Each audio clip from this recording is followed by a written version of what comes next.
안녕하세요 여러분, Margot입니다. Hi everyone, it's Margot. Bonjour tout le monde, c'est Margot. J'espère que vous allez bien. Perso, moi ça va. Du coup, on se retrouve pour la version longue du drama Light Dream Princess et je suis toujours avec Kylie. Bonjour tout le monde.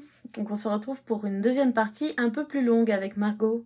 Yes, on est de retour du coup pour la version avec spoilers. Dans cet épisode-là, nous allons parler des personnages, ce qu'on a pensé des personnages préférés, peut-être personnages qu'on n'a pas aimés et le bilan général sur les personnages.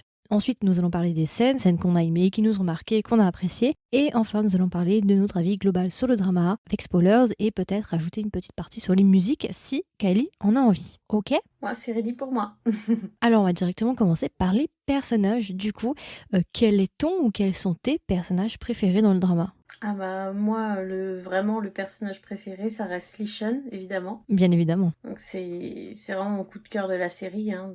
Pourtant, je les ai tous aimés à leur façon, mais c'est celui pour moi qui a porté vraiment le drama. Clairement. J'en ai discuté un petit peu, j'ai fait un petit débriefing avec d'autres personnes et tout sur Instagram. Et c'est vrai qu'on a tous à peu près dit la même chose. En fait, personnellement, je pense que je n'aurais pas forcément continué le drama s'il n'y avait pas eu Tien Fei-yu à l'intérieur, l'acteur principal masculin. Ouais, moi aussi. C'est pour lui que j'ai continué. Et tu vois, c'est assez contradictoire parce qu'en même temps, il joue un personnage un peu détestable. Enfin, dans la vraie vie, tu vois, tu le claques, ce personnage, tu vois. Il a un personnage un peu genre son mystérieux et tout qu'on a déjà vu, revu. Mais pourtant, il a ce charme, il a ce charisme qui fait que t'as envie de voir comment il va progresser, comment il va évoluer, ce qu'il va devenir en fait. En fait, t'as l'impression d'avoir... En fait, même toi, personnellement, à travers l'écran, t'as l'impression qu'il aura toujours une longueur d'avance sur toi. Même le ressenti à travers l'écran, tu te dis que même toi, dans la vie de tous les jours, tu n'es pas aussi, on va dire, calculateur que son personnage. Vraiment, tu te sens... Enfin, le personnage a été brillamment écrit, il faut le dire. Hein. Brillamment joué aussi, car je pense qu'il a aussi beaucoup de son personnage dans la vraie vie, même si apparemment il dit qu'il est beaucoup plus chaleureux que son personnage, pour l'anecdote. C'est clairement lui qu'on peut remarquer du drama et je suis contente quelque part parce que ça fait quand même un moment, on en a déjà parlé dans la version courte il me semble, ça fait un moment qu'on attendait que ça perce, en plus il n'y a pas eu beaucoup de chance parce qu'il a eu Gold Penning qui n'a pas forcément fonctionné, il a eu Immortality qu'on attend toujours depuis avril 2021, donc je veux dire, malheureusement il a eu pas mal de projets qui n'ont pas décollé quoi, et ça fait plaisir justement de voir qu'ici, bah voilà quoi, c'est un peu son projet qui va commencer à faire bouger les choses, pour l'avenir en tout cas. Et c'est ça qui va lui permettre d'avoir d'autres projets à l'avenir. D'ailleurs, il est déjà en train de signer des nouvelles choses, donc je pense que ça va vraiment le propulser, ouais, c'est ça. Puis en plus, il arrive dans le bon âge, il arrive vraiment dans l'âge des rom-coms matures, etc. Parce que passé 23 ans, il commence à leur donner des rôles un peu plus sérieux et moins censurisés. Et c'est vrai que je suis d'accord avec toi, je pense que c'est en tout cas dans les personnages principaux, c'est mon personnage principal préféré à moi aussi, parce que je trouve en fait que bon, ok, il a beaucoup de défauts, bon après c'est ce qui fait aussi un peu la réalité du truc, il a énormément de défauts quand même, enfin pas énormément, mais il a certains défauts. Le personnage typique qui a un haut IQ, mais un très faible EQ, un quotient intellectuel très fort, mais il a un EQ très très bas, donc c'est-à-dire qu'il n'arrive pas en fait à vivre en société quelque part, il a vraiment des problèmes à vivre avec les autres. C'est ça. Donc ça peut paraître un défaut. Pour moi, il a le syndrome du génie. Il a un côté, associable et en même temps, bah, en fait, il a besoin des autres pour montrer un peu ce qui fait sa valeur. Parce qu'en fait, sans les autres, il ne peut pas prouver à la société vraiment qu'il existe, etc. Tu vois, dans le fait de remporter des prix, d'être meilleur que les autres, d'arriver premier de sa promo. Il a besoin des autres, mais il n'a pas besoin des autres personnellement. Il a besoin des autres plus pour le mettre en valeur par son génisme, en fait. Je vois ça comme ça, mais ouais, ça fait deux, les relations et lui. C'est vrai que moi, personnellement, ce personnage m'a parfois un peu inspiré, surtout dans la première partie, la partie un peu scolaire. Il y avait des moments, on n'en a pas aussi dans la version courte, où vraiment, quand il parlait, il me faisait réfléchir sur ma propre vie. Genre sa vision des choses en mode oui, il faut pas vraiment s'apitoyer sur les choses, des injustices arrivent tous les jours. Et il faut essayer genre de passer au-dessus et d'avancer, avancer. Quelque part, je trouvais un peu inspirant son personnage. Il avait des moments vraiment très inspirants, la manière dont justement il voyait le monde et les petites leçons de vie qu'il donnait. Il y a vraiment des moments où je me suis remise en question. Et ça, c'est assez étonnant, parce que c'est un drama un peu rom-com et tout, tu penserais pas forcément qu'il y a des leçons de vie, ou en tout cas tu penserais pas qu'il y a une réflexion derrière qui peut être apportée. Sur quel sujet en particulier ? Toute la question, en fait, tu sais, quand ils se sont fait voler leur projet. Oui. Toute cette question-là où, justement, Juin, elle s'énerve parce qu'il dit ouais, tu t'énerves pas, machin. Et lui, il lui fait comprendre, en fait, que s'énerver, ça servira à rien. Et qu'en fait, il faut continuer à avancer. Et qu'il faut continuer à travailler. Et qu'il faut pas s'apitoyer, en fait, sur ce genre de choses-là. Il faut toujours travailler, avancer. Et parfois, ça m'a fait réfléchir. Je me suis dit, est-ce que moi, dans ma vie, tu vois, les choix que j'ai fait, je me suis pas trop pris à cœur les choses. J'aurais peut-être pas dû juste avancer. Donc, c'est tout pour ça, en fait. Et son aspect, oui, effectivement. Même après, dans la vie adulte, il a toujours ce mindset-là d'avancer, de pas se laisser abattre, de continuer en fait à avancer, de pas regarder en arrière parce que sinon tu stagnes. J'aimerais revenir sur une scène, même si je sais pas si on est au moment des scènes. de parler de nos scènes préférées, mais on va dire que cette scène est liée au personnage, donc je pense on est dans le thème. La scène où en fait elle le retrouve après plusieurs années, où ils postulent tous les deux à la même entreprise et elle le croise dehors et qui lui dit, alors je sais plus exactement la phrase, mais qu'en gros, enfin il acceptera aucune aide et il fera aucune collaboration de toute manière, puisqu'il s'en fout si tu veux de dormir sous les ponts, même s'il crève la dalle, même si tu vois, même s'il doit tout faire pour s'en sortir, il le fera et il a besoin de personne et il va entraîner personne là-dedans, tu vois. Il veut pas qu'il se soucie en fait de tout ce qui lui arrive à lui. Et j'ai beaucoup aimé en fait, alors c'est très arrogant et nonchalant de sa part, mais j'ai bien aimé le fait du genre et j'assume quoi. Voilà, je sors de prison, c'est la S, mais j'assume. Voilà, j'assume. Et ça, ça montre encore que tu vois que c'est un personnage qui est fort. Par rapport au couple, on peut peut-être enchaîner sur le couple du coup. Toi, qu'est-ce que t'as pensé du couple? Est-ce que tu l'as apprécié? Enfin oui, je sais que tu l'as apprécié, mais qu'est-ce que tu penses du couple en règle générale? Alors je pense que c'est pas le meilleur couple de tous les dramas que j'ai vus. J'aurais tendance à dire que pour cette actrice-là, j'ai préféré son couple de Fall in Love, parce que j'ai trouvé que ça matchait beaucoup plus ensemble. Ils étaient moins dans la confrontation, ils étaient plus dans ensemble, tu vois. Et pourtant, à voir avec le thème Lighter Princess, tout ça, le fait en fait qu'ils collaborent ensemble pour monter leur société, tout ça, on pourrait penser que c'est pareil. Mais non, parce que vraiment la relation, je l'ai trouvée très très différente. Plus sur le point de la complicité et de la confrontation en même temps. C'est-à-dire ils ont beaucoup de complicité, ils chahutent, ils rigolent beaucoup ensemble. Et puis d'un côté, ils sont aussi beaucoup dans la confrontation du fait de leur différence qui est énorme en fait entre eux. Ils ont beaucoup beaucoup de différences. On peut dire qu'ils se ressemblent pas du tout en fait. Ils ont peut-être en commun la détermination, mais c'est tout ce qu'ils ont. Donc en fait, voilà, j'ai trouvé que c'était un beau couple, mais de la part de l'actrice, j'avais vu mieux. Voilà. En fait, le truc, c'est que par rapport à leur couple, tu vois, tu sens que même à la fin, en fait, il y a une sorte quand même de mur, malgré tout. Oui, il y a toujours une part de réserve et on sent toujours que c'est lui qui porte le couple, enfin non, c'est elle qui porte le couple, mais c'est lui qui porte la culotte. C'est un petit peu difficile à expliquer la différence entre les deux, c'est qu'en fait, elle porte le couple dans le sens, elle fait les efforts pour deux, et il porte la culotte parce que c'est lui qui prend les décisions. Pour deux. Donc voilà, et voilà.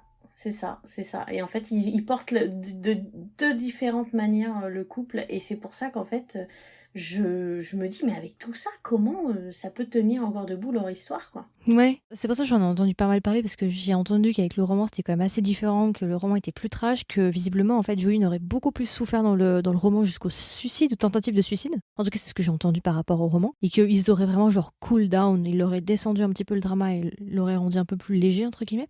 Et c'est vrai que tu te poses quand même la question, parce qu'il y a quand même un manque de réalisme. Tu te dis, franchement, est-ce que dans la vraie vie, quelque chose comme ça pourrait arriver? Non, clairement pas. Joey, je trouve qu'elle a tellement trop sacrifié, entre guillemets. J'ai l'impression que Joey a plus perdu dans le couple, a donné plus, a plus perdu de choses que vraiment Lee Sun. Ouais. Dans leur relation. C'est aussi le sentiment que j'ai. Il y a une sorte d'inégalité là-dedans qui peut poser peut-être problème à certaines personnes. Ouais, et puis comme on est dans le thème des personnages, pour en revenir à Ji-yoon, il y a quelque chose qui me dérange, c'est le fait que elle n'est pas d'amour propre en fait, elle est vraiment prête à tout pour lui, quitte à tout perdre, tellement son amour est inconditionnel et tellement c'est sa notion de l'amour et du premier amour. Je pense qu'à un moment donné, il y a une démesure qu'elle a et qu'elle aurait peut-être mieux fait d'avoir peut-être quelque chose de son côté, une petite relation, un entracte, pour permettre en fait de voir d'ouvrir les yeux sur sa relation avec Lee Sun, parce qu'en fait elle a toujours accepté le fait qu'il portait la culotte et puis que lui il décidait quand est-ce qu'ils étaient inconnus, quand est-ce qu'ils étaient proches, quand est-ce que... Je trouve qu'en fait elle aurait peut-être pu avoir une personnalité plus forte et pas... Mais enfin en même temps c'est difficile à dire parce que ça va avec le... C'est une princesse, voilà, c'est une princesse. Ça va vraiment avec le rôle. C'est à la fois elle est douce, elle est altruiste, enfin comme il dit, voilà, elle a toutes les qualités pour être une princesse, sauf que lui, c'est le prince cruel, voilà. Mais tu sais, parfois je me suis dit, franchement, il la mérite pas, genre qu'est-ce qu'il a pu faire dans une vie antérieure pour la mériter?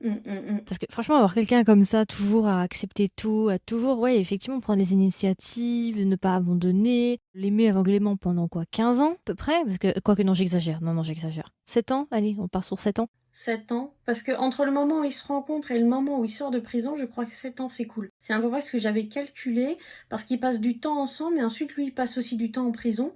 Et je crois que les deux, ça doit faire 6 ou 7 ans au total. Ouais, parce qu'il y a 3 ans, il y a 3 ans de prison, et après, je sais pas s'ils font un master ou une licence, mais ouais, ça s'accumule vite. Moi, j'avais compté à peu près 6-7 ans. C'est pour ça que dans le magazine, en fait, il avait été noté 7 ans après leur première rencontre, qu'en gros, voilà, enfin, c'est le temps total à peu près qu'ils se connaissent dans le drama. D'ailleurs, je trouve ça assez hallucinant sur 36 épisodes qu'on arrive à autant passer les années. Moi, j'aurais aimé, à la limite, passer moins d'années, mais plus de développement sur ce qui s'est passé, tu vois, plutôt que sauter les années comme ça en se disant oui d'accord, alors ils viennent de s'avouer leurs sentiments, là apparemment ils sont un couple habituel, mais entre deux il y a eu quoi en fait? Ils ont eu des dates, ils sont sortis au cinéma, ils ont fait des trucs, parce que ça on n'a pas vu hein. Ouais, ils ont sauté 3 ans à partir du moment où ils sont en couple. Voilà, ils ont tellement voulu faire l'extension qu'il n'y avait pas dans l'animé où on passe en fait dans la partie travail, que ils se sont dit on va pas se faire chier à faire des épisodes où c'est leur vraiment leur date et tout, ils se sont dit en fait ça paraît logique, ils passent tellement de temps ensemble, ils sont déjà un couple en fait, c'est juste une formalité de se l'avouer. Moi je pense que c'est comme ça qu'ils ont travaillé le truc. Hein. Ouais, c'est possible. Alors, moi, un autre personnage que j'ai beaucoup aimé, c'était le peintre, le meilleur ami de Julian. En fait, j'ai bien aimé leurs interactions. Ouais. Je trouve que, tu sais, quand ils arrêtaient pas de dire genre, ouais, il faut que tu mentes à ma mère, et puis lui dit non, mais j'ai pas envie de lui mentir, genre des problèmes. Toutes ces petites interactions-là, je les ai trouvées vraiment mignons, en fait. J'ai beaucoup aimé. C'est vrai, c'était un gentil garçon. Trop gentil. Et c'est dommage d'ailleurs qu'elle soit peut-être pas sortie avec lui pendant un moment. Tu sais, genre pour ouvrir un petit peu c'est le champ des possibles, tu vois. À un moment donné, quand ils se sont retrouvés, justement par rapport au peintre, quand ils se sont retrouvés tous les quatre dans la ruelle, avec son pote aussi Tolar, quand il lui a dit tu n'as pas changé, à ce moment-là, je me suis dit, clairement là, je n'aimais pas de Lynchen, et quand je voyais comment il l'a pris de haut, il l'a snobé, enfin voilà, ça m'énervait tellement, et puis l'autre il ramasse son sac, tu vois, et puis il repart avec elle, et j'étais en train de me dire, mais oui, mais allez, laisse tomber, il sort de prison, il est toujours désagréable comme une porte de prison, voilà, c'est le cas de le dire, va avec le peintre. J'y ai pensé à des moments. En fait, je pense que quelque part, Lynchen, on l'aime séparément, c'est-à-dire on a envie de le mettre dans une boîte et le garder à part, on n'a pas forcément envie de le voir en couple ou quoi. Ouais. On a l'impression que c'est un personnage qui s'auto-suffit, en fait. J'avoue, t'as raison. C'est pas tant pour le couple en fait que on regarde pour voir s'ils vont terminer ensemble, mais je veux dire l'intérêt il est tout dans le personnage en fait. Il y a une forme de fascination, en tout cas d'intérêt, qui est construit. Mais c'est clair, effectivement, moi j'ai regardé le drama pour Lynchen et personne d'autre, quasiment. Mais en parlant que tu disais justement que Lynchen tu l'appréciais pas là quand il est sorti de prison, moi j'avoue que le coup de vas-y je te vire de l'entreprise, je revends les parts à Gao Jian, c'est ça, Gao Jianhong, ouais. Ça m'a tellement énervée, je me suis dit mais c'est bien fait pour lui qu'il soit en tôle, vraiment ça m'a énervé. En fait ça lui a fait une leçon de vie, parce que clairement il préfère faire confiance à quelqu'un où il sait qu'il y a déjà des tensions, voilà c'est un peu compliqué, plutôt qu'à sa propre copine qui est dévouée.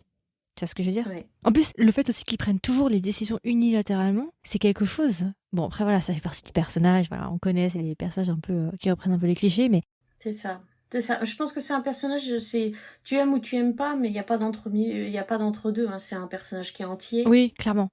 Et il faut le prendre en fait avec ses défauts qui font le fait qu'on l'admire. Et c'est pas facile de nos jours de faire un drama avec un personnage qui est adorablement détestable. Voilà. Oui, c'est vrai. C'est pas facile, hein. C'est pas facile. Il est grave mignon quand il est jaloux. J'aime beaucoup les scènes de jalousie qui sont pour moi très très bien exécutées. Genre, il a toujours le même air quand il est jaloux.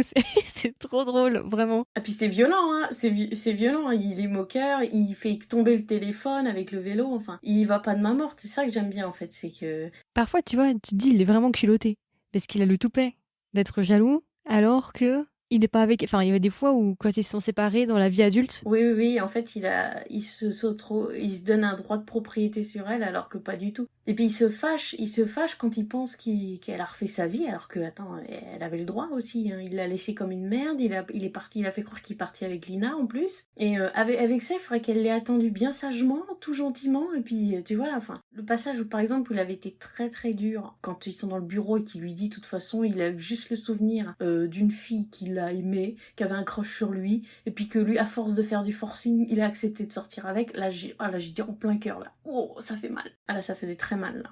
C'est ça le truc, c'est que ce personnage-là, moi je l'aurais clairement détesté si ça n'avait pas été Tian Feu. C'est clairement lui, en fait, c'est l'acteur, c'est même pas le personnage, c'est l'acteur. Parce que un autre acteur... Bah, tu me mettais Johnny Wang, je crois, c'est ça. Oh bon, là, c'était même pas la peine. Lui, ça lui va tellement les rôles détestables que tu peux être sûr que le drama, je regardais 10 minutes, je voyais que c'était Johnny et je voyais que c'était cette personnalité-là, je passais tout de suite. Ouais, c'est ça. Je supporte pas cet acteur, en fait. Et après, un autre personnage, bah moi j'ai beaucoup aimé la team de travail en fait dans la deuxième partie. J'ai adoré le patron. Oui, ce que tu m'avais dit en partie courte, oui. Le patron et les deux autres employés, non mais tous les employés en fait, ils sont tellement drôles. Genre les interactions parfois c'est du chaos pur. Et ce qui est drôle, c'est qu'il y a vraiment des détails. Ah, mais ils sont géniaux, ils sont géniaux. Il faut vraiment faire attention parce que dans une scène, t'as 3-4 personnages qui sont en train de vaquer à leurs occupations, je sais pas, ils sont en train de s'engueuler. Mais si tu regardes les autres personnages à droite, à gauche, tu vois qu'ils sont en train de faire quelque chose d'intéressant ou de drôle. C'est ça. C'est hilarant de les regarder en fait. Et le boss, pour moi, enfin au début le boss j'avais vraiment pas envie de le claquer, tu vois, quand il commençait à l'engueuler et tout. Mais genre la manière dont comme il se tient et tout, avec ses lunettes, on dirait un mafieux, enfin c'est un peu un mafieux en fait. Ouais, mais ça fait genre j'ai une entreprise mais je viens en mode touriste voir si les affaires vont bien. C'est ça. Je vous laisse gérer, enfin il m'a fait délirer aussi. J'adore, franchement j'ai passé un bon moment dans... En fait la première partie est sympa, mais je pense que j'ai quand même préféré un peu la deuxième partie, j'ai l'impression qu'elle est plus légère la deuxième partie quelque part. En tout cas pour l'aspect travail et tout. Alors, je suis mitigée. En fait, je suis comme toi. J'ai un peu plus rigolé et j'ai adoré la deuxième partie. Mais du fait du côté universitaire, avec les interactions dans le bureau universitaire, avec Lee aussi, qui avait sa partie blonde, malheureusement, qui était trop courte, ça m'a... Voilà, vraiment, les premiers épisodes universitaires, j'ai vraiment adoré. Je dis, c'était... Ses jeux de regard, tout ça, la pression qu'il lui mettait et tout, j'ai vraiment beaucoup aimé la première partie, notamment aussi la scène où elle est bourrée avec le caddie. Oui. J'ai trouvé que c'était très fun aussi quand ils se retrouvent, qu'ils sont enfin ensemble et qu'ils se retrouvent, épisode 19, toute la bande et qu'ils vont chez l'un et puis l'autre il sort sa guitare, il gratte un morceau, il chante en même temps, mais là ce passage il était magique en fait. Est-ce que tu aimerais parler d'autres personnages que tu n'as pas aimés ou... Je voudrais parler de Gao, Lina par exemple. Alors Gao, moi c'est un personnage que j'ai découvert, enfin c'est un acteur que j'ai découvert dans Hôtel Traîné, et après d'autres, j'ai vu qu'il avait fait d'autres dramas, et j'avais un peu de mal avec son jeu qui était un peu aléatoire à des moments, dans les autres dramas je parle, ou alors à contrario il était hyper rustre et tout, machin. Et là dans celui-là je l'ai redécouvert en fait. J'ai redécouvert surtout un personnage, il joue un personnage vraiment très sérieux. Tu vois, il a du mal à se lâcher, tout ça, mais pas totalement rustre. C'est-à-dire qu'on sent qu'en fait, c'est pas quelqu'un de méchant, mais c'est quelqu'un de terriblement jaloux, envieux et en fait victime un peu de lui-même, tu vois. Et du coup, je l'ai pas vraiment aimé dans Lighter and Princess, parce qu'il a rien fait pour vraiment se faire aimer. Hein. Dès le départ, il a été jaloux de Lichun et il s'est mis en tête qu'il fallait se confronter à lui et le surpasser. Après, on lui a donné une fin un peu triste pour essayer de contrebalancer en mode mais regardez, il est misérable. Non, mais moi, ça fonctionne pas en fait. C'est ça, mais ce qui aurait été bien, c'est de lui donner beaucoup plus de bromance avec Lee-Shun, qu'il arrive comme à être comme un frère pour lui, mais vraiment en fait. Ils ont eu des interactions sympas, mais j'ai trouvé que leur relation n'était pas assez forte, tu vois, c'est dommage. Donc du coup, c'est pas un personnage qui m'a attachée, voilà. Mais j'ai été triste pour lui quand même à la fin. C'est vrai, t'as raison, parce que du coup, quand il le trahit et ce genre de choses, mais surtout quand il lui donne l'entreprise, bah ça semble pas si naturel que ça. Quand tu réfléchis, tu te dis oui. Mais en fait, ils sont pas potes. Pourquoi il lui donne l'entreprise? Pourquoi il dit qu'il lui fait confiance? Je comprends pas. Ils passent leur temps à s'embrouiller. Ça j'avoue, c'est un problème. Ouais, puis alors, ce qui m'a tué, c'est quand Lee-Shun, il commence à tabasser l'autre et que lui, il part en fait, il tourne le dos, il se casse. Oui. Tu vois, genre, je sais pas ce qu'il pense à ce moment-là, j'arrive pas. Je suis entre deux émotions, je me dis. Soit il se dit, je suis dépité de mon ami, de toute façon c'est un bouffon, il avait prévu ça dès le début, il voulait casser la gueule à l'autre. Non, il l'a fait exprès. Je ne cautionne pas, donc il se casse. Soit je suis très content qu'il ait fait ça et maintenant c'est bon, l'entreprise est à moi. Je sais pas quelle est son expression à ce moment-là, mais il a l'air vraiment cynique en fait. Moi, c'est le second pour moi. Je l'ai compris comme j'ai réussi mon plan, j'ai foutu de l'huile sur le feu, j'ai eu ce que je voulais, je l'ai chauffé, il va finir en tôle et je vais pouvoir récupérer. Ouais, c'est comme ça que tu le comprends. C'est genre, maintenant il a foutu la merde, il va aller en tôle, moi c'est bon, je récupère l'entreprise. Ouais, c'est comme ça que je l'ai compris, perso. D'accord. Et pareil, t'en avais parlé dans la version courte, leur relation avec Sulina. Oui. Que c'était pas si naturel que ça finalement, que c'était un peu bâclé. Ouais, oui, c'était un peu bâclé parce que en fait, j'aurais aimé savoir ce qui se passe entre le moment où ils sont mariés et le moment où elle lui dit un peu je veux pas de toi quoi. Tu vois, il y a un entre-deux qu'on n'a pas. Ouais. Et moi j'ai des questions que je me pose aussi beaucoup sur eux. Comment elle est parvenue vraiment à lui laisser sa chance, comment a été leurs premières interactions ensemble, leurs premiers kiss, tout. J'aurais voulu savoir plein de choses sur eux. Et malheureusement, j'ai pas eu les réponses. Et pareil, Lina, c'est un personnage que je n'ai pas aimé, mais attention, je l'ai pas aimé dans la première partie. Moi non plus.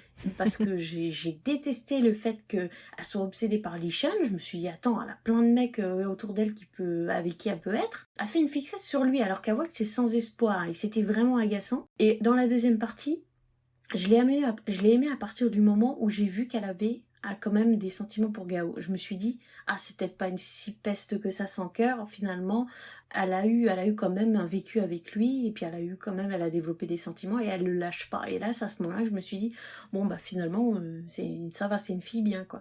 Mais j'ai eu du mal avec elle. Ouais, je vois. Moi aussi, je pense qu'on a à peu près les mêmes personnages. Je suis assez d'accord avec toi. Et du coup, est-ce que tu veux rajouter quelque chose avec les personnages ou est-ce que tu veux qu'on enchaîne directement avec les scènes ? Non, pour le personnage, c'est bon parce que j'ai vraiment rien à dire sur sa meilleure amie et le pote musicien, même si je les ai bien aimés, ils m'ont pas marqué plus que ça. Donc j'ai pas forcément envie de revenir sur eux. Après l'ennemi de la première partie, celui j'ai oublié son nom, qui fraternise avec Gao, etc., qui se fait tabasser. Lui, j'ai pas compris. Ils t'ont dit, il a perdu un œil. Voilà quoi. Moi, je m'attendais à un truc. On voit qu'il a un œil de verre. Enfin, ils ont mis une lentille, mais on voit un œil de verre, oui. Mais je trouve c'est trop léger. Moi, je me suis dit, what the fuck, je m'attendais à un truc de fou. On me dit, il a perdu un œil, il prend 3 ans. Le gars, il a les yeux. Oui, une balafre, un truc vraiment horrible, quoi. Et le gars, on dirait qu'il peut faire une pub pour aller à un flelot, quoi. Non, mais bon. Mais c'est ça. Il met des petites lunettes carrées, il est toujours en costume. Tout va bien pour lui, finalement, tu vois. J'aurais voulu vraiment qu'il ait des vraies séquelles, en fait. Clairement, je trouve que c'est trop léger. Du coup, pareil, c'était un manque de continuation. C'était pas très logique, en fait. Parce que moi, j'ai vu, je me dis, mais attends, mais what ? Moi, je m'attendais vraiment à ce que, je sais pas, il ait une lentille blanche, tu vois, ou je sais pas, quelque chose. C'est ça. Pour qu'il prenne 3 ans et tout, là, il y a rien, quoi. Il a même pas une égratignure, limite. Donc, je trouve que c'était trop léger. Ils auraient dû en faire un peu plus. Peut-être qu'ils voulaient pas défigurer l'acteur, voilà. Mais quand même. Ouais, alors du coup, pour le personnage, ouais, je pense que ce personnage-là, c'est pareil, j'avais d'autres attentes. Mais bon, je me dis c'était le méchant de l'histoire, il en fallait bien un. J'ai bien aimé aussi le professeur et j'ai trouvé que c'était une bonne personne. Oui, c'est vrai. Il était important dans la vie de Lishan, mine de rien, parce qu'il lui a peut-être permis de remettre un peu les pieds sur terre, lui apporter des bonnes valeurs, le ramener à la réalité, en fait, à ce qu'il était avant. Et par contre, j'ai pas du tout aimé, mais comme on en a parlé dans la version courte, c'est que voilà, il fallait un personnage comme ça, un peu qui foute le bordel. C'est le co-détenu de Lishan que j'ai trouvé inutile et même pas gentil, même pas utile, mais voilà, il était là pour mettre une bombe, c'est tout. Pour faire la cuisine. C'est ça. Ok, et écoute, on peut directement enchaîner avec les scènes. Est-ce qu'il y a des scènes qui t'ont marqué, qui t'ont fait rire, que tu as apprécié, dont tu aimerais parler ? Alors, en scène qui m'a marquée, alors il y en a plusieurs. Il y a celle du théâtre. D'accord, le spectacle. La première confrontation visuelle du théâtre, voilà, j'ai adoré. Il y a celle quand ils sont bourrés justement et puis que en fait elle l'attrape sur le lit, tout ça. J'ai cette scène-là m'a donné les papillons quoi. Genre j'ai fait un premier contact vraiment physique entre eux, tout ça. Je m'en suis rappelée de cette scène. Ensuite, en autre scène que j'ai aimée, la scène du lac. D'ailleurs, c'est la préférée pour anecdote de l'actrice aussi. Elle a adoré la scène du lac parce qu'en fait c'était leur premier kiss et du coup elle était très très stressée et lui il fallait qu'il aille franco quoi et du coup ils se sont pas trop exercés, il y est allé direct et du coup elle était très très très mal à l'aise, elle a dit qu'elle avait très chaud pendant cette scène là parce qu'elle appréhendait en fait et puis finalement ça s'est bien passé mais ouais elle avait même du mal à revoir la scène et je la comprends, c'était une très très belle scène. On imagine l'angoisse quand tu tournes ça avec lui qui arrive derrière et tout.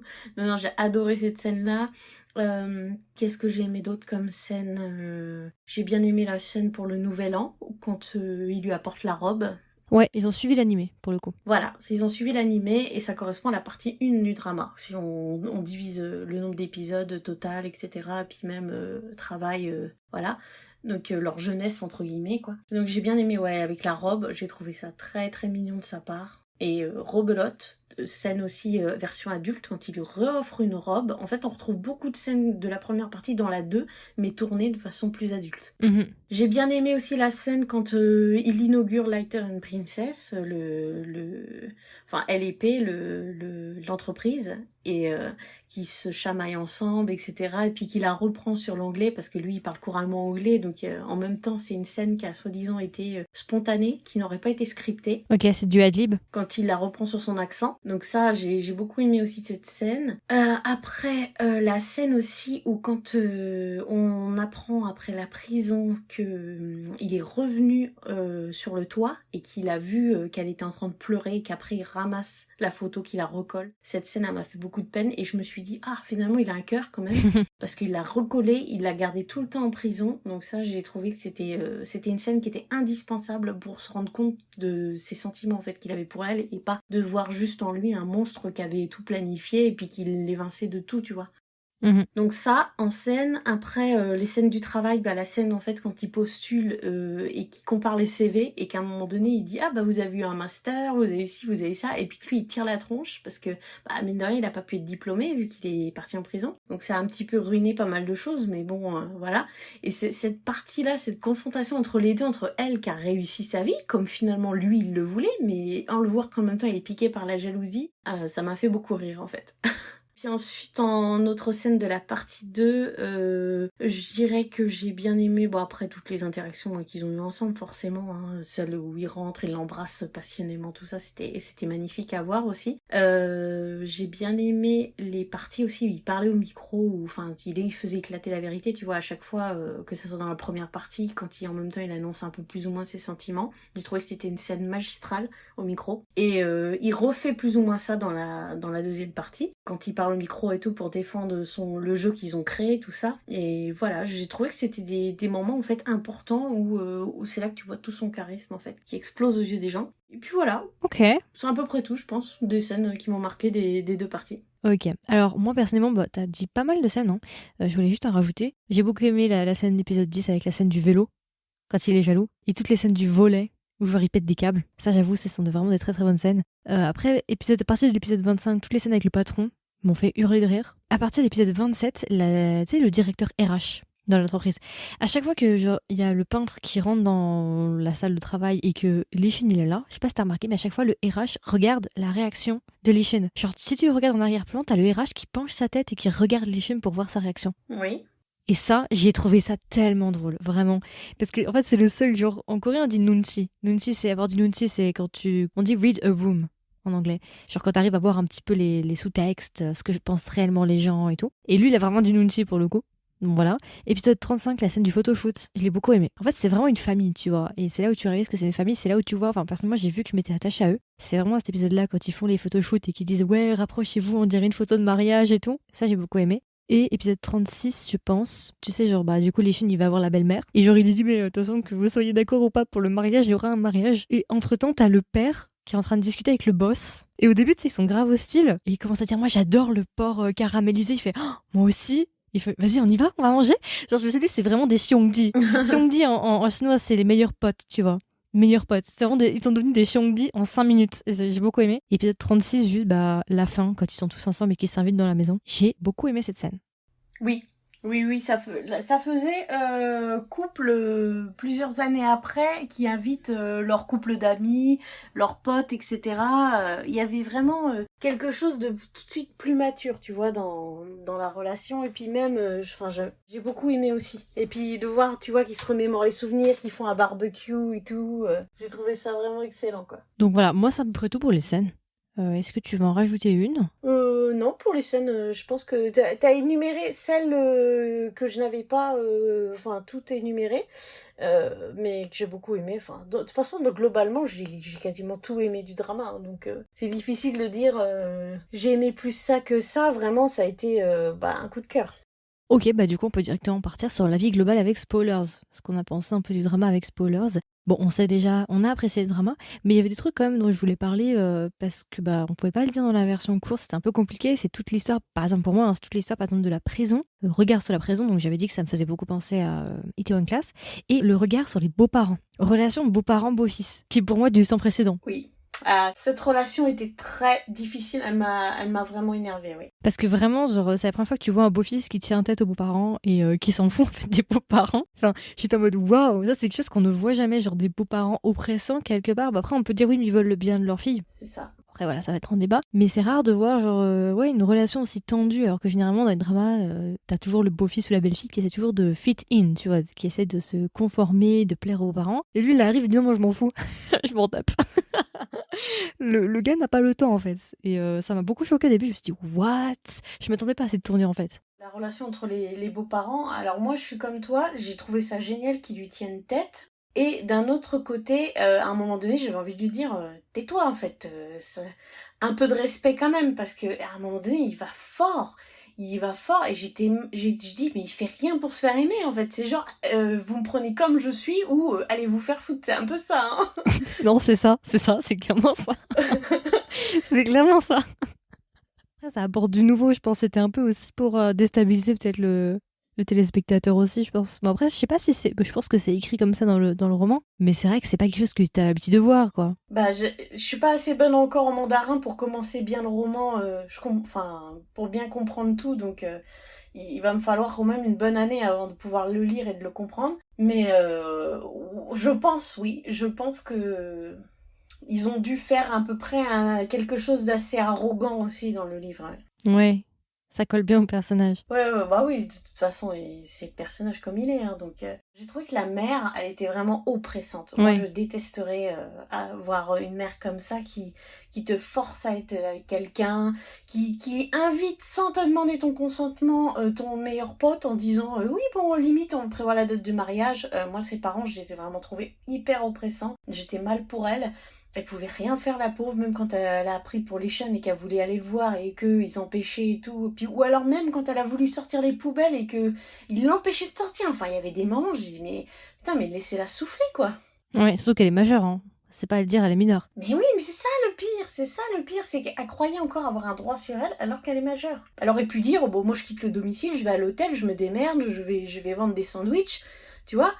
Et en fait, elle était trop la princesse fifi à maman et à cause de ça, bah, elle avait toujours en fait, elle voulait pas trop être brouillée avec ses parents non plus quoi. Elle voulait tout avoir, elle voulait Lichun, elle voulait son meilleur ami et elle voulait ses parents. En fait, ce que je trouve dommage, tu vois, c'est qu'il y a beaucoup de problèmes qui auraient pu être genre résolus si Lichun avait expliqué la situation à ses beaux-parents en disant qu'il n'avait pas triché pour tricher, mais qu'il avait triché pour payer justement les frais d'hôpitaux de sa mère, ou ce genre de choses. Bah finalement, je pense qu'elle est pas inhumaine la daronne, surtout que tu sais comme c'est un peu c'est confucianisme et autres, les parents, les aînés et tout, c'est très important. Bah là, Lichun en fait, il fait preuve justement de esprit filial, c'est ça, esprit filial. Donc finalement, peut-être que même leur relation, elles auraient été aux opposés s'il avait expliqué sa situation. Je trouve ça dommage en fait qu'il y ait plein de tensions qui soient pas résolues à la fin et que finalement bah, on reste sur un statu quo où finalement bah, il y a toujours des tensions de même qu'on n'a pas vu le mariage. Non, puis j'attends toujours la scène de la déclaration. Il y a des gens qui l'ont mis sur TikTok.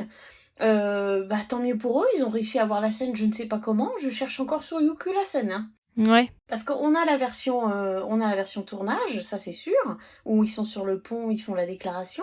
Mais par contre, vraiment la version drama, c'est-à-dire ce morceau de scène tous les deux, on n'a rien du tout. Alors je me dis, soit ils font durer le plaisir et qu'ils veulent nous la sortir bien plus tard, soit ils ont jamais compté, ils ont mis des micros, ils ont tourné une scène, mais je sais pas, ils se sont dit que c'était pas utile de la mettre. Je sais pas ce qu'ils veulent faire, mais c'est pas normal parce que j'ai vu des gens qui ont réussi à se la procurer en version vraiment drama, pas en version tournage. Donc elle doit exister quelque part, mais elle est peut-être pas dispo pour nous maintenant, je sais pas.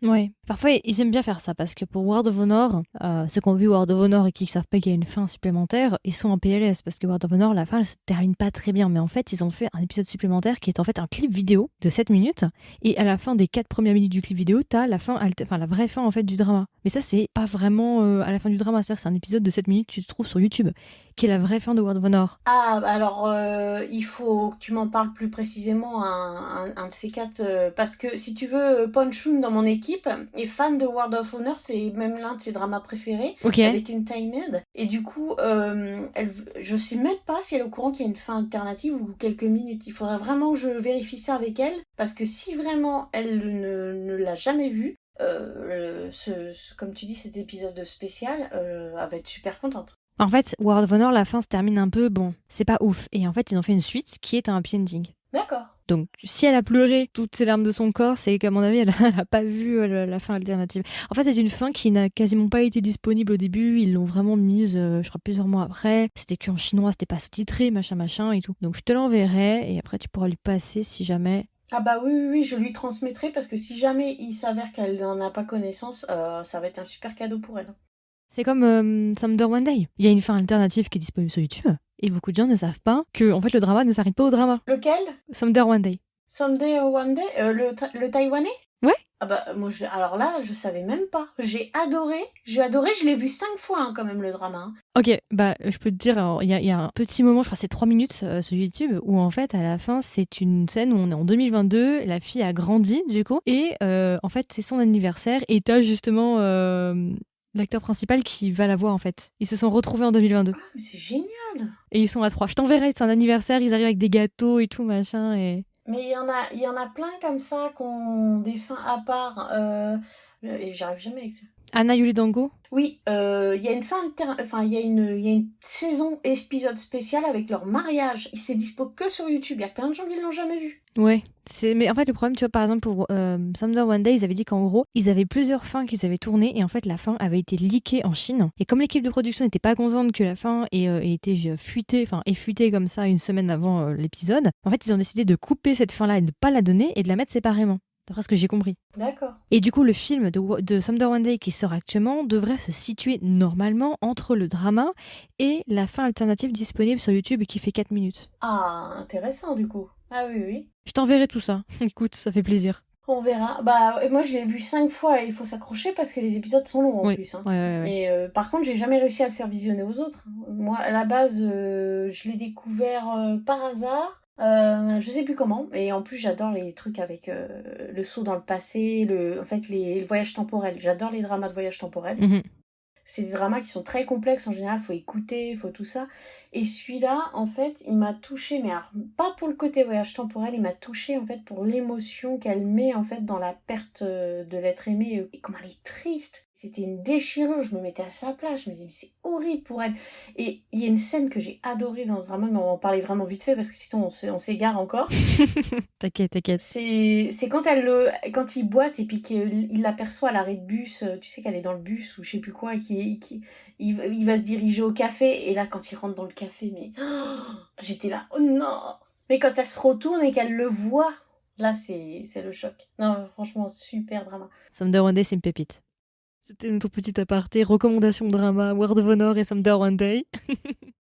On a quand même pas mal amorcé, on va dire, dans les autres sections. On a fait un truc assez complet, puis dans la version courte aussi. Mais est-ce qu'il y a des choses que tu voudrais rajouter ? Oui, je dirais que par rapport à la maladie de Gao, je l'ai pas vu venir. J'ai trouvé ça très très bien. C'est triste, mais c'est une sorte de karma et en même temps, ça arrive à bon point. Mais je boude peut-être le fait que ça arrive soudainement aussi. Parce que on se prend ça un peu dans la face, on s'y attend pas. C'est comme si on disait, bon, vous l'avez détesté tout le drama, on va faire un truc pour que vous lui pardonniez quand même. Ouais, c'est ça. Il a une excuse. Vous voyez, il est malade, il va mourir. Voilà, c'est ça. Ça fait un peu genre, je te mets le petit sucre à la fin pour te dire, bon, ok, je t'ai privé de sucre, là, je te mets le bonbon à la fin, histoire de dire, allez, prends le bien et tout. J'aime bien cette idée de karma un peu avec tout ce qui s'est passé, tout ça, mais je me dis, est-ce que c'était vraiment nécessaire ? Est-ce qu'il n'aurait pas mieux fallu qu'il ait plutôt une vraie leçon de morale et qu'il reparte de zéro, qu'il fasse autre chose, qu'il parte à l'étranger, je sais pas, moi. Pourquoi tout de suite le faire mourir en fait ? Il est même pas mort. Moi, je pensais qu'il allait mourir. Hein. Mais à la fin, on le voit gambader là, avec sa copine. Non, mais on le comprend très bien. Il est en chimio. Alors oui, il peut se remettre de sa chimio, bien sûr, mais je crois que c'était inopérable, la tumeur, je sais même plus. C'était... il pouvait rien faire pour ça. En fait, il est en traitement, il part après à la fin avec elle. Tu vois, ils achètent un beignet ou je sais plus quoi, et puis ils se baladent main dans la main, mais en gros, il est en traitement, mais bon... On imagine que la maladie va l'emporter. Après, à moins qu'il se fasse soigner. La chimio, ça veut pas dire la mort tout de suite, mais on sait jamais, quoi. Moi, je me dis qu'ils partent dans cette idée-là. Après, je n'ai pas lu tous les livres. Donc, j'imagine que dans les livres, on a peut-être la réponse sur l'avenir de Gao. Oui, je pense que c'est plus complet. À mon avis, le livre est quand même peut-être plus complet. Il y a peut-être plus d'informations. Oui. Les caractères chinois, là, sont trop complexes pour moi. Je suis pas apte à le lire maintenant. Après, il faudrait peut-être revenir sur un podcast spécial livre et peut-être aussi, pourquoi pas, voir si des personnes en parlent, etc. Ce serait intéressant de faire un podcast où on compare l'anime, le livre, le drama, tu vois, vraiment sur de la comparaison. Ouais, effectivement, ça pourrait être pas mal. En fait, surtout s'il y a des grosses différences, tu vois. Le livre aurait été en anglais, ça aurait été beaucoup plus simple pour moi. Il n'est pas disponible parce que tu sais, il existe un site qui traduit les livres au chinois en anglais. Ah, je ne connais pas. Et par contre, petite chose, pour ceux vraiment qui sont doués en chinois, il faut savoir que sur eBay, ils vendent les versions Blu-ray DVD de Lighter and Princess. Donc si vous voulez la jaquette chez vous, voilà. Si vous voulez le Blu-ray pour mettre dans votre salon des 36 épisodes, eh ben il existe. Et je suppose qu'il y a peut-être des scènes bonus. Il doit y avoir aussi les musiques, etc. Je sais pas ce que contient exactement le Blu-ray, mais voilà, c'est un coffret Blu-ray qui vend sur eBay. J'en ai vu beaucoup en vente. Et il y a marqué exclusivement Chine. Donc au niveau de la langue, donc je ne sais pas si les sous-titres sont activables. Si c'est le cas, on peut juste imaginer de l'anglais. Mais à mon avis, c'est pour leur communauté chinoise, donc mais c'est possible de lâcher à l'international. Donc si des personnes sont à l'aise ou ont déjà vu le drama et ont juste envie de le voir comme ça dans le salon et connaissent à peu près ce qui se dit, les dialogues, etc. J'y ai songé à un moment donné à le prendre aussi, mais je me suis dit oui, que du mandarin. Là, je suis plutôt en train de me remettre au japonais, je laisse un petit peu le mandarin de côté, mais ouais. Si tu n'as rien à rajouter pour l'avis général avec spoilers, petit point sur les musiques. Très belle OST. Et je t'avais envoyé du coup l'OST qui me faisait penser à Itaewon Class. Oui, alors je vois ce que tu veux dire. Bah oui, effectivement. Alors je dirais pas que ça a l'air, mais je dirais on est dans un côté rythmé, déterminé, genre une team qui va tout casser, quoi, tu vois. Oui, c'est ça. Donc je vois tout à fait les vibes de la musique en question. Et de toute façon, je les ai toutes dans ma voiture, je les mets à fond, hein. Quand je roule, je m'en fous si les gens ils se demandent ce que j'écoute, mais non, j'ai adoré. Surtout, j'aime particulièrement quand je suis en plein dans un visionnage drama, écouter les OST, parce que j'ai l'impression que même si je quitte le domicile, je suis toujours en fait la tête un peu dans le drama, tu vois. Oui, je comprends. Et ouais, celle-là, je l'ai mis, je l'écoutais très souvent, et comme je t'ai dit, celle que joue le musicien là, quand ils sont tous chez eux dans l'épisode 19, qui joue à la guitare, c'est ma favorite de tous les temps parce qu'elle a vraiment plusieurs tempos. J'ai bien aimé aussi celle là toute mignonne quand elle retrouve Li-Shun au lac là, c'est un peu la petite musique de princesse. Celle-là, elle était très mignonne aussi. Et puis celle aussi, celle qu'ils ont aussi fait du générique. Mais attends, le générique, je sais plus si c'est celle que tu me parles. Mais celle du générique, j'adore. On retrouve aussi l'OST Ups and Down. Alors c'est la même qu'on a eu dans le drama Why Women Love. Alors les gens ils ont pas compris sur le coup, ils ont dit mais pourquoi vous nous ressortez un OST qu'on a eu l'habitude de voir et d'écouter limite à chaque épisode dans le drama Why Women Love et dans Lighter and Princess. Alors moi je n'ai pas vu ce drama là donc j'ai pas fait gaffe. Ah il faudrait que tu regardes, il est excellent. Et apparemment, comme c'est la chaîne Youku, et ben en fait, si tu veux, ils ont payé les droits de cette musique et ils ont le droit d'en faire ce qu'ils veulent. C'est-à-dire qu'ils ont le droit de la redistribuer sur d'autres dramas. C'est pour ça qu'elle s'est retrouvée dans Lighter and Princess et dans Why Women Love précédemment. Ils recyclent un petit peu les musiques visiblement. C'est ça. En fait, tout dépend s'ils ont acheté les droits ou pas, s'ils ont une location de droits plus ou moins, enfin qu'ils ont juste les droits sur. Ils se sont dit ça nous a coûté une blinde. Là, à mon avis, là ils ont acheté l'artiste directement. Hein. Ouais, on va l'utiliser pendant 10 ans cette musique. Le pire c'est que je crois que je l'ai réécouté en plus dans un autre drama, je crois même un 3e drama, je dis il faut qu'il se calme avec cette musique. C'est dommage parce que du coup ça casse un peu parce que normalement l'OST c'est l'identité du drama, alors s'ils commencent à réutiliser à droite à gauche ça perd tout sens en fait. Mais c'est ça. C'est du branding. Mais moi j'ai pas compris, j'étais pas dans le mood. Moi j'entends la musique, je pense à Why Women Love quand à un moment donné il lui offre la moto ou qu'il l'emmène voler avec son avion parce qu'il a pris des cours de vol. Il lui fait une surprise, ça fait à la Christian Grey dans 51 degrés. Voilà, il l'emmène faire un tour d'avion. Il y a la musique Ups and Down qui est super. Il est en tenue de pilote, il l'embrasse contre l'hélico. Enfin, la scène elle est incroyable, la musique elle est parfaite pour le moment. Il me la sort dans Lighter and Princess. Je fais non. Sous la neige comme ça, machin. Non, c'est pas leur musique. Mais bon, c'est pas grave. Bah écoute, je pense qu'on a fait le tour. L'OST est vraiment bien, franchement, c'est un des meilleurs OST de cette année. Ouais, tout l'album. Du côté chinois, ouais, franchement, très très bon OST, j'ai beaucoup aimé. Voilà, est-ce que tu veux rajouter quelque chose par rapport à Lighter and Princess ? avant qu'on termine? Bah, juste que je le répéterai encore et encore, et même l'année prochaine, même en 2024, en 2025, je ressortirai ce drama, je n'hésiterai pas à en reparler, en reparler, en reparler. C'est un drama que vous devez avoir sur Watchlist, absolument. Vous faire votre propre avis, surtout, laissez sa chance à Leishan, même s'il y en a, c'est pas leur style, les gars un peu arrogants, tout ça, il faut lui laisser sa chance, c'est quand même un gars qui a un cœur, c'est un personnage qui est bien écrit, c'est un personnage qui est bien joué, donc surtout, voilà, il faut pas s'arrêter aux premiers épisodes, faut y aller, et aussi, j'en profite pour refaire de la petite pub pour le drama que je regarde en ce moment, là, Time and Him Are Just Right. Oui, tu m'en as parlé. Ce drama, il est vraiment fou, il est excellent, et j'ai l'impression de retrouver...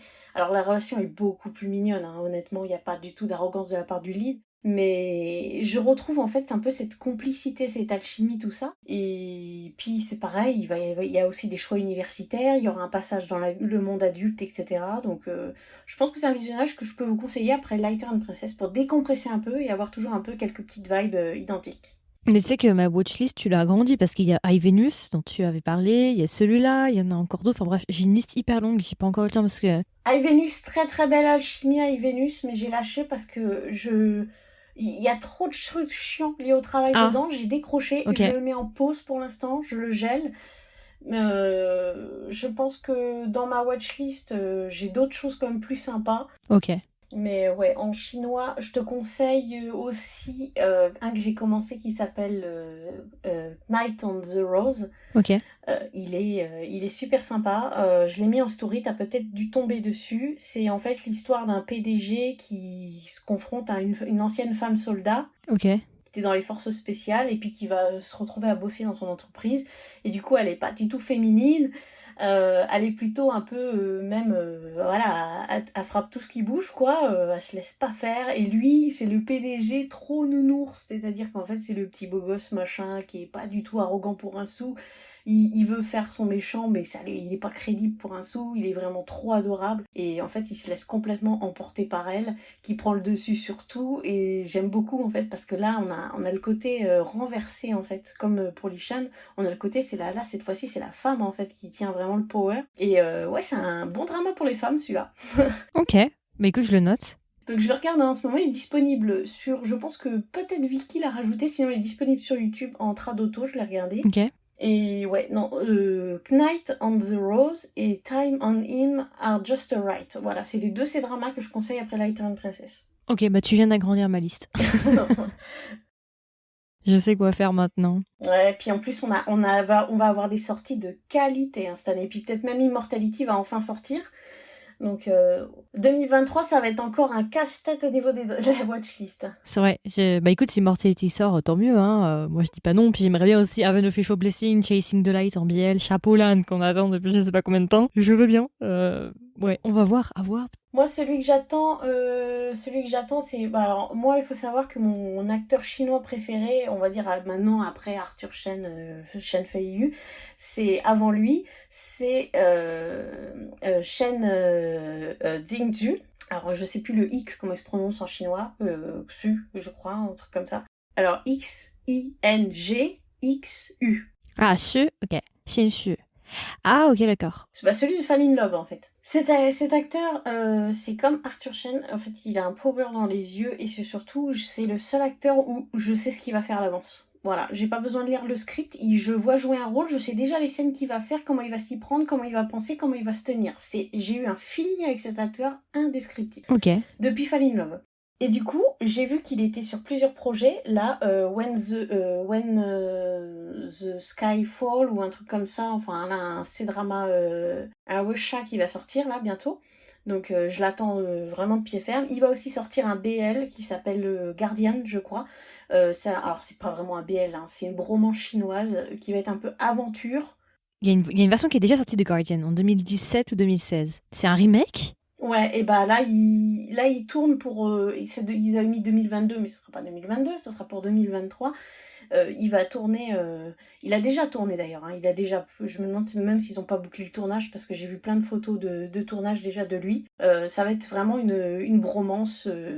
Alors il y en a, ils s'imaginent que ça va être comme Vita Ahmed, mais je sais pas. Je sais pas s'ils vont censurer, je sais pas s'il est prêt à passer la barrière, qu'est-ce qu'ils vont faire en fait avec lui. Je pense comme d'hab, ça va être censuré de toute façon. Mais c'est un drama qui vraiment attire ma curiosité. J'espère que je vais l'apprécier dans une bromance. Et j'ai hâte de voir aussi ses prochains visionnages là cette année. Donc voilà, lui on va dire, Shen Fei-Yu, c'est vraiment mes acteurs favoris chinois.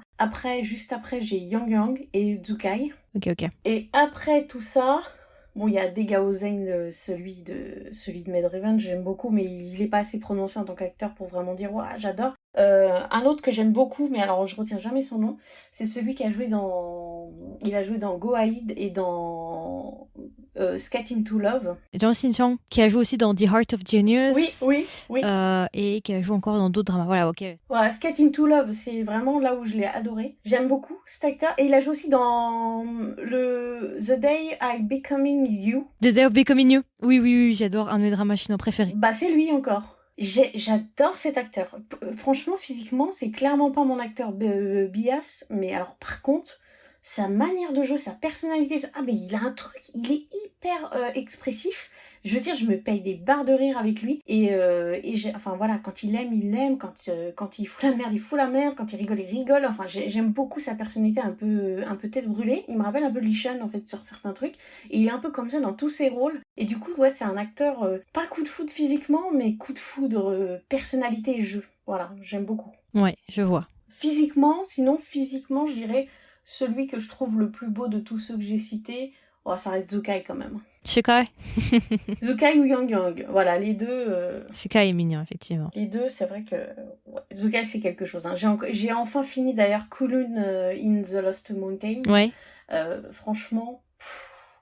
Il est incroyable dedans. Ok. En aventurier qui pratique les arts martiaux, etc.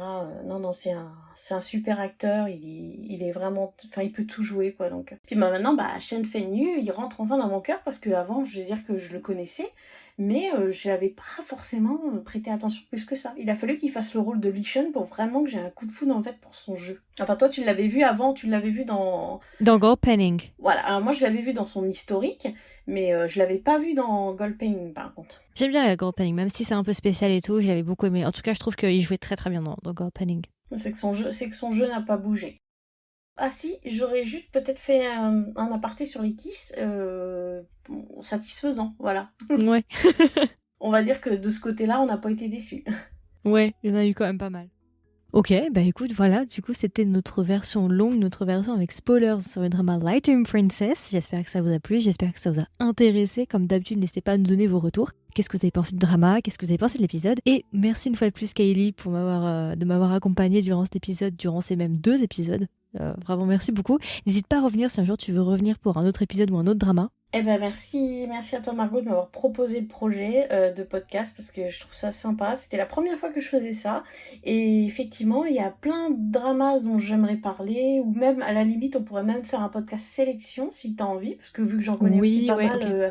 On pourrait du coup faire des mini-avis sur chacun lors d'un long podcast par exemple. Faire un peu le tour on va dire lors d'une sélection donc non il y a plein de choses à faire. Oui, on peut faire ça. Pour tes abonnés et les miens, puis voilà, il faudrait s'organiser ça. Mais en tout cas, ça m'a fait très plaisir de faire ces podcasts courts sans spoiler et longs avec spoiler sur Lightroom Princess, parce que c'est vraiment mon coup de cœur de 2022. Voilà, écoute, j'ai vraiment hâte. 2023 va nous réserver beaucoup de surprises. On pourra peut-être même aussi se faire des lives TikTok, comme on en a parlé. Ce serait pas mal. Oui, effectivement, ça serait bien d'organiser un peu. C'est vrai que là, je suis plus trop sur TikTok ces derniers temps, il faut que je me remette dessus. Donc voilà, écoutez, on vous souhaite une agréable journée ou une agréable soirée. Et on vous dit à la prochaine pour un nouvel épisode. Voilà, comme je dis, bonne nuit si vous vous couchez et bonne journée si vous la commencez. Bye bye.